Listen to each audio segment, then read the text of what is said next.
Olá para todos, eu sou a Gabriela Rodrigues, da Imagem.vet, e a aula de hoje é sobre mensuração da silhueta cardíaca na imagem radiográfica, atendendo a alguns pedidos aí que vieram nos comentários de outros vídeos nossos aí do canal.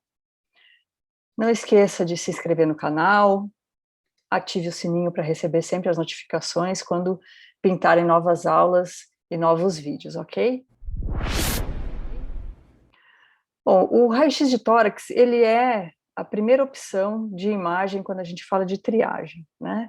Ele serve como uma triagem. Muitas vezes vai nos levar ao diagnóstico, vai determinar o diagnóstico, e algumas outras vezes ele vai excluir algumas possibilidades de afecções, né? Sendo aí constituindo um primeiro passo na avaliação torácica, e que a partir dele, então, pode se sugerir outros métodos de diagnóstico, inclusive com imagens mais avançadas, como o caso da tomografia computadorizada. É um exame cuja disponibilidade de equipamento é bastante alta, né? O estresse ele é relativamente baixo, claro que depende da condição do paciente. É um exame não invasivo e a aquisição das imagens é relativamente rápida, também dependendo da cooperação do nosso paciente, né? Uma boa radiografia torácica vai nos prover diversas informações, desde que ela seja bem realizada e bem interpretada, né? Então, como eu já mencionei, ela vai indicar possíveis diagnósticos ou então procedimentos seguintes a partir daquela imagem radiográfica. Também serve para acompanhar a evolução de uma determinada afecção. Com relação ao coração especificamente, né, que é o tema de hoje, a imagem radiográfica ela avalia apenas a sombra cardíaca. Ela não avalia a função do coração. O exame radiográfico não avalia a função cardíaca. Os exames cardiológicos específicos, como o ecocardiograma, o eletrocardiograma, esses sim são exames para a avaliação cardíaca. O exame radiográfico, ele vai apenas nos permitir a avaliação da sombra cardíaca. Então, a gente tem que ter algumas considerações para a interpretação.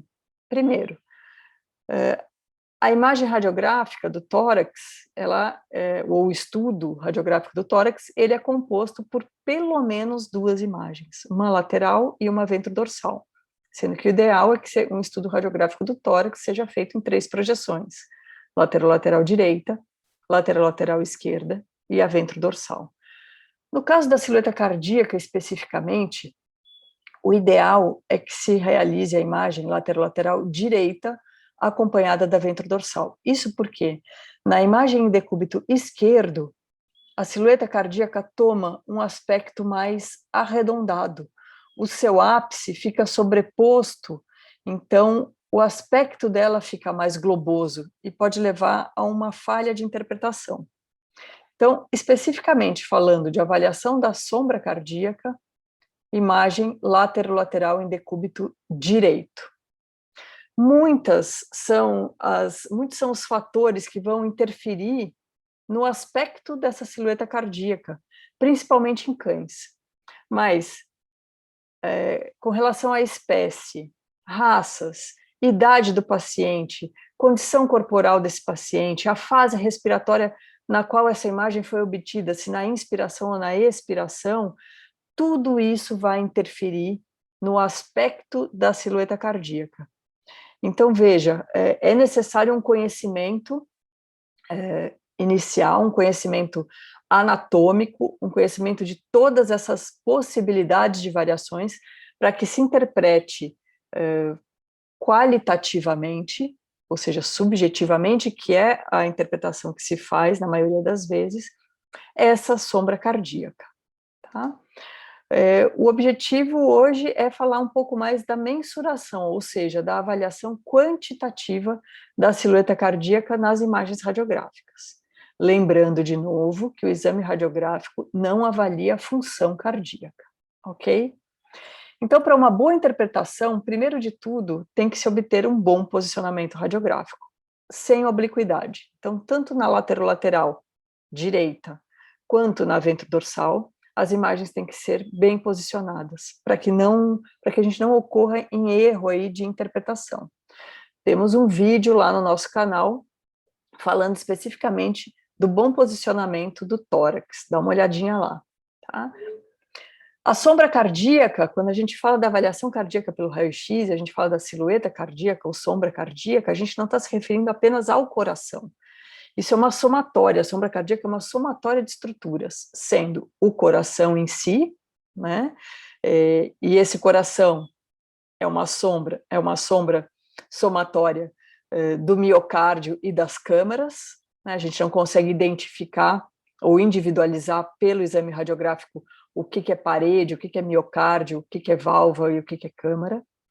Somada a essa sombra, as coronárias, a saída dos grandes vasos, né? Então a base cardíaca, e inclusive na base cardíaca a gente pode ter também na região do hilo, né, outras estruturas que se somam a essa base cardíaca, como os linfonodos traqueobrônquicos, por exemplo. O pericárdio, que reveste esse coração, e o espaço pericárdico. Então, tudo isso vai ser a sombra cardíaca, eu não estou avaliando individualmente o coração. Então, como eu já mencionei, a gente vai fazer uma avaliação qualitativa, que ela é mais subjetiva, levando em consideração todas as possíveis variáveis para aquela imagem do coração, ou para aquela imagem da sombra cardíaca, e também vai lançar mão de algumas mensurações, alguns parâmetros quantitativos, ok? A sensibilidade, algumas coisas para se pontuar, né? A sensibilidade e especificidade do raio-x com relação à função cardíaca, já comentei, não avalia a função, né? Um tamanho normal de silhueta cardíaca não exclui doença. Então, às vezes, a silhueta cardíaca tem um aspecto normal, a gente lança a mão das mensurações, e essas mensurações são normais, mas isso não quer dizer que a função cardíaca esteja preservada. E o ultrassom, né, o ecocardiograma, é a imagem padrão ouro para medidas do coração. Então, aqui só mostrando um esquema, né, que já está lá na nossa videoaula do tórax, uma imagem látero-lateral e uma imagem ventro-dorsal devem ser obtidas quando a gente fala de avaliação cardíaca, então só reforçando imagem látero-lateral em decúbito direito, e é isso que a gente pretende obter, né, uma boa imagem do tórax, sem obliquidade, né, as costelas quase que se sobrepondo, uma boa técnica que me permite individualizar muito bem os limites dessa silhueta cardíaca, e uma imagem complementar ventro-dorsal, também sem obliquidade, simetria entre os hemitórax e uma boa definição da margem da silhueta cardíaca. Claro que a gente tem sempre essa avaliação que a gente chama de qualitativa e não quantitativa. Então, muitas vezes, comparativamente, ou dentro daquilo que já se conhece, né, dentre as variações, dentre as raças, espécies, idade, o que se espera de um tamanho cardíaco, a gente consegue, sem ter que lançar mão de mensurações, observar e descrever que uma silhueta cardíaca está aumentada como essa aqui. Então, aumentada de forma global, desviando dorsalmente a traqueia, né, com abaulamento ali da margem caudo-dorsal referente à região de átrio esquerdo, enfim, em situações como essa, fica claro, né, para o radiologista o aumento dessa silhueta cardíaca.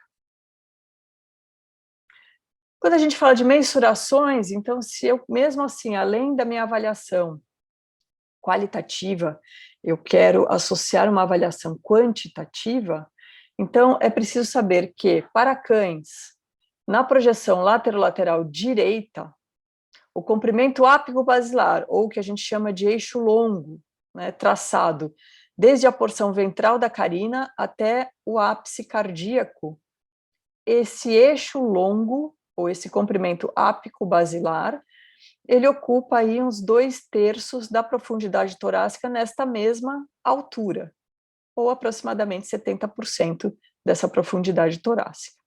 E em largura, ou o que a gente chama de eixo curto do coração, que é um eixo traçado a 90 graus em relação ao eixo longo, na porção, no terço mais dorsal da silhueta cardíaca, na sua porção mais larga, ele deve ocupar aí entre 2,5 a 3,5 espaços intercostais, ou seja, o espaço entre os pares das costelas. Na projeção ventro-dorsal, o coração ocupa aproximadamente 2/3 da largura da cavidade torácica no seu ponto mais largo, ou seja, na altura do quinto par de costelas. O coração, de uma forma geral, ele representa aí 1/3 da cavidade torácica, ou seja, ele ocupa mais ou menos 1/3 da cavidade torácica na projeção ventro-dorsal.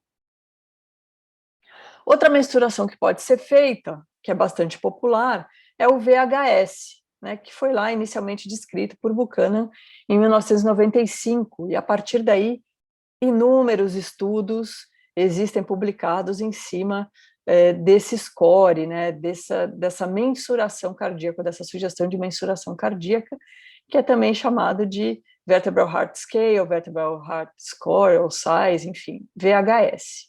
Tá? O VHS vai ser uma somatória dos eixos longo e do eixo curto.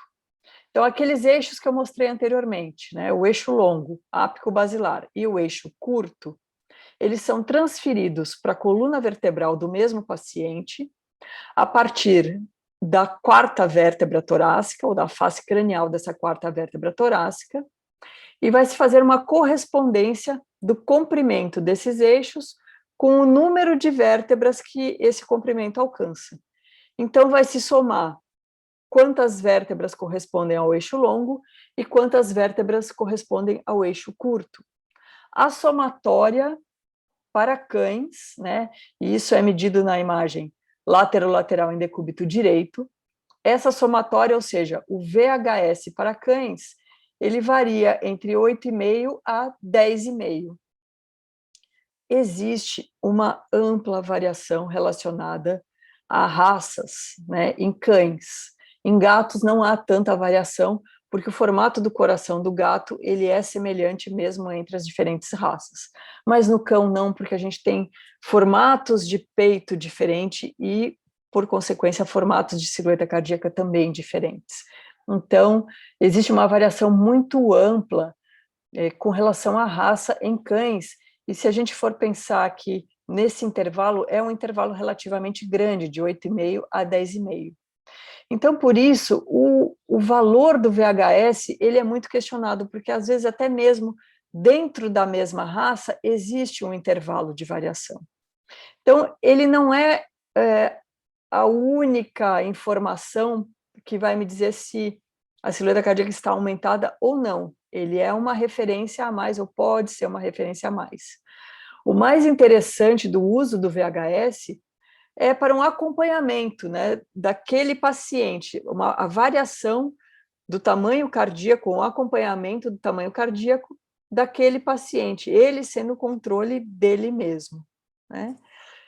Mesmo assim, muitos gostam de medir o VHS, né, mas a gente tem que, não pode dar assim tanta importância para essa medida como se ela fosse determinante para me dizer se o coração está aumentado ou não está aumentado. Lembrando sempre que essa medida ela depende de um bom posicionamento radiográfico. Ok? Então, como que se faz essa medida? Traça-se o eixo longo, então ápico basilar, né, do ápice até a base da porção ventral da carina, e 90 graus a esse primeiro eixo, um eixo curto, no terço mais dorsal da silhueta cardíaca, na sua porção mais larga, e a gente transfere esses dois eixos para a coluna vertebral desse indivíduo a partir de T4. 1, 2, 3, 4, face cranial de T4, eu transfiro o eixo longo e depois o eixo curto e vejo quantas vértebras ou quantos corpos vertebrais correspondem a esses eixos. Então, a linha laranja, 1, 2, 3, 4, 5 corpos vertebrais, e talvez aqui um pouquinho mais, porque isso fica impreciso, né? Então, 5,2, 5,3, e o eixo curto, 1, 2, 3, 4 e quase meio, né? Então, aí somando-se os 5 mais os 4, 9, 9,5, quase 10, 9,8 seria o VHS desse paciente. Então, dentro daquele intervalo de 8,5 a 10,5, claro que aí a gente precisaria verificar a raça desse indivíduo e corresponder ali ao valor esperado, o intervalo de valores esperado para esse padrão racial, certo? Em gatos, a variação é bem menor do que no cão, porque o formato da silhueta cardíaca varia muito pouco no gato, ou pode-se dizer que quase não varia no gato. Na imagem lateral direita, o eixo curto ocupa aí entre 2 e 2,5 espaços intercostais, e o eixo longo, 2/3 da profundidade torácica, assim como no cão. O VHS do gato gira em torno de 7,5, com uma variação para mais e para menos de 0,3. Como eu falei anteriormente, diversos trabalhos existem, em diversas espécies, inclusive, né, não só cães e gatos, mas outras espécies de animais, aplicando essa escala, né, esse VHS, como mais um elemento para auxiliar na avaliação do tamanho cardíaco. Espero ter contribuído. Se você gostou dessa videoaula, dê o seu like. Muito obrigada.